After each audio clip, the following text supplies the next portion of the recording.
Dans cette vidéo, nous allons parler des natures d'une variable et les types d'échelles. Comme que nous avons vu, la variable qualitative et la variable quantitative se distinguent par une, c'est une qualité et l'autre, c'est des nombres. La variable qualitative se distingue en deux. Elle peut être ordinale ou nominale. Elle est nominale lorsqu'il n'y a pas d'ordre entre les modalités, quand on parle de couleur, sexe, langue maternelle, tandis qu'elle est ordinale quand on peut faire un ordre entre les modalités. Quelle est la fréquence d'utilisation de votre cellulaire? Jamais, un peu, beaucoup, toujours. Il y a un ordre qui s'est établi. La variable quantitative discrète, on peut les compter. Donc, le nombre de cours, le nombre de frères et sœurs, ce sont souvent des nombres entiers. La variable quantitative continue, c'est des valeurs qui sont contenues dans un intervalle donné. Donc, la taille, l'âge, la durée d'un trajet. Prenons par exemple l'exemple suivant, l'activité 1 sur les variables. On vous a donné 4 unités statistiques et on vous demande de remplir ce tableau-là. Ça veut dire de donner une variable possible, il y en existe beaucoup, qui est une variable qualitative nominale pour un joueur de hockey. Ensuite, pour encore le même joueur de hockey, donner une variable qualitative ordinale et une variable quantitative discrète et une variable quantitative continue. Prenez quelques minutes, mettez pause la vidéo et essayez de remplir ce tableau-là. Moi, je vais vous donner un tableau rempli à la prochaine diaporama. Puis ça ne veut pas dire que votre réponse n'est pas bonne. C'est tout simplement, il existe vraiment plusieurs types de variables. Donc, moi, je vous en donne un exemple parmi tant. Donc, pour le joueur de hockey, la variable qualitative nominale pourrait être le nom de son équipe. La variable qualitative ordinale pourrait être, par exemple, le degré de satisfaction qu'il y a. La variable quantitative discrète, le nombre de buts comptés. La variable quantitative continue, le salaire.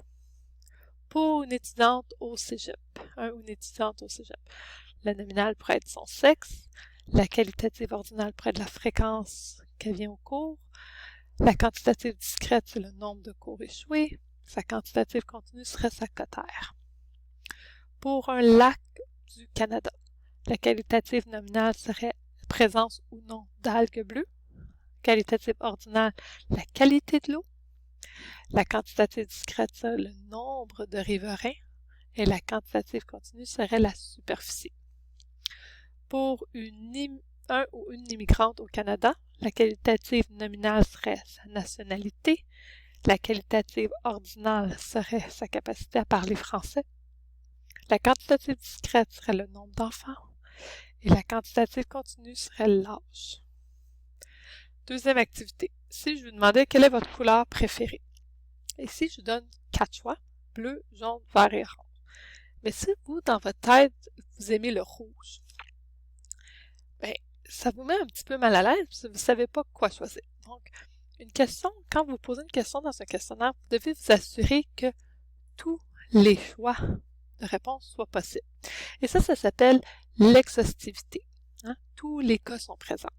On ne peut pas se retrouver avec quelqu'un lors d'une observation ou qu'on collecte des données, que la réponse, on n'y a pas pensé. Vous devez, quand vous posez une question, vous devez vous assurer que chaque possibilité de réponse a sa place.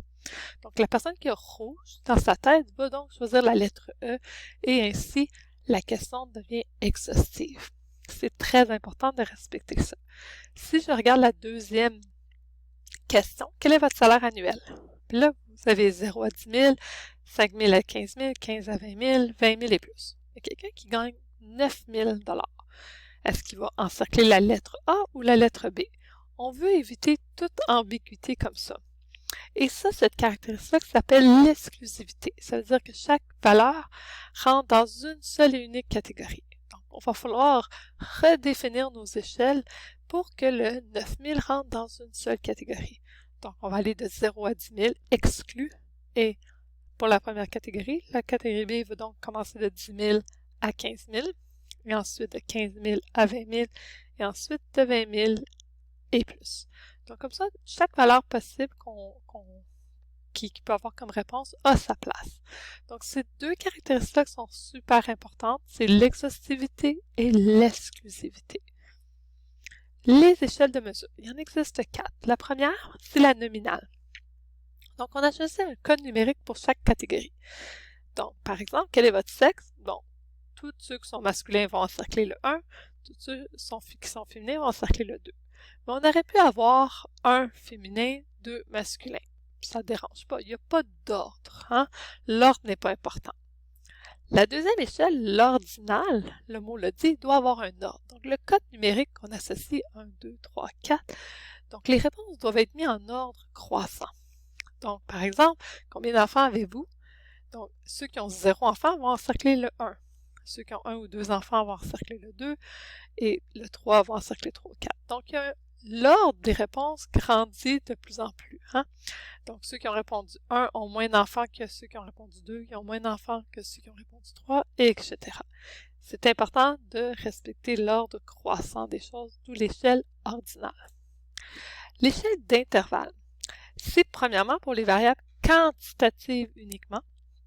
La meilleure façon de l'expliquer, je crois, c'est que si on demande c'est quoi la température extérieure et vous me dites 0 degré, bien, 0 degré, ça ne veut pas dire qu'il y a absence de température, mais ça veut plutôt dire que c'est un point de référence. Ça représente le point de congélation. Donc, lorsque ça devient un point de référence, le 0, c'est une échelle d'intervalle. Là, la dernière échelle, c'est l'échelle de rapport. Encore une fois, pour des variables quantitatives. Prenons tout de suite l'exemple comme si je vous dis combien de cours suivez-vous cette session? Bien, si vous me répondez 0 cours, ça veut dire qu'il y a absence de cours. Hein? Tantôt, le 0 degré ne voulait pas dire absence de température. Alors, tandis qu'ici, le 0 veut dire absence, donc ça va être une échelle de rapport. Plus la mesure est précise, plus les résultats seront raffinés. Donc, si vous avez un petit travail formatif qui résume les cours 1 et 2, je vous invite à prendre quelques minutes pour prendre la mise à situation. On a des chauffeurs de taxi. On en a choisi 36 parmi tous les chauffeurs de taxi de la région de Québec. Et on a posé les questions suivantes. Quel type de taxi conduisez-vous avec un choix 1, 2, 3, 4? Quelle est votre satisfaction avec un choix 1, 2, 3, 4? Combien de kilomètres avez-vous parcouru dans la journée d'hier? Combien de contraventions avez-vous reçues l'année dernière? Et quel est le revenu? Avec encore une fois 1, 2, 3 et 4 comme possibilité. Voici les questions demandées. Dans la question 1, décrire la population à l'étude, décrire l'échantillon à l'étude et décrire l'unité statistique. Soyez précis, c'est très important. Si vous manquez des adjectifs importants, vous allez perdre des points. Deuxième question. Donc, pour chacune des 5 questions qui ont été demandées au chauffeur de taxi, on a fait ressortir les variables qu'on étudiait dans chacune des questions. Donc, dans la question 1, on étudiait le type de taxi utilisé. Dans la question 2, on étudiait le degré de satisfaction à l'égard des conditions de travail. Dans la question 3, le nombre de kilomètres parcourus dans la journée d'hier. Et la question 4, le nombre de contraventions reçues l'an dernier. Et la question 5, le revenu brut l'an dernier. Pour chacun de ces questions-là, vous devez me dire c'est quoi le type, qualitatif ou quantitatif. Ensuite, vous devez me dire c'est quoi la nature. Donc, au niveau des qualitatives, vous avez le choix entre nominal ou ordinal. Si vous avez dit que c'est quantitatif, vous avez le choix entre discret ou continu.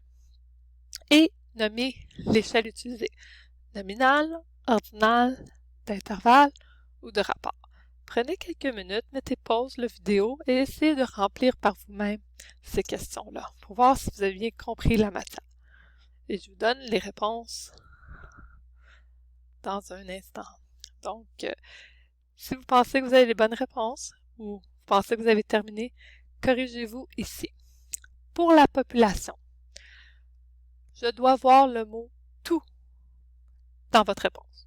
Si vous avez juste écrit « les chauffeurs de taxi », c'est trop vague. Ce sont tous les chauffeurs de taxi de la région de Québec. Pour l'échantillon, ce qui est important, c'est les 36 chauffeurs de taxi qui ont été choisis. L'unité statistique, très important, je dois avoir le 1 clairement écrit, donc un chauffeur de taxi de la région de Québec. Au niveau de la question 2, donc type de taxi, c'est une qualitatif et c'est nominal. Et l'échelle est nominale. Degré de satisfaction, c'est encore une fois du qualitatif, mais cette fois-ci c'est ordinal. L'échelle est ordinale. Nombre de kilomètres parcourus, donc c'est un nombre. C'est du quantitatif et c'est du quantitatif continu. et l'échelle est rapport. Nombre de contraventions, quantitatif, mais cette fois-là, c'est discrète et l'échelle est rapport. Revenu brut, c'est un nombre, c'est du quantitatif continu. Et étant donné qu'on avait un choix qui était ordonné, l'échelle est ordinale. Ça conclut le cours 2.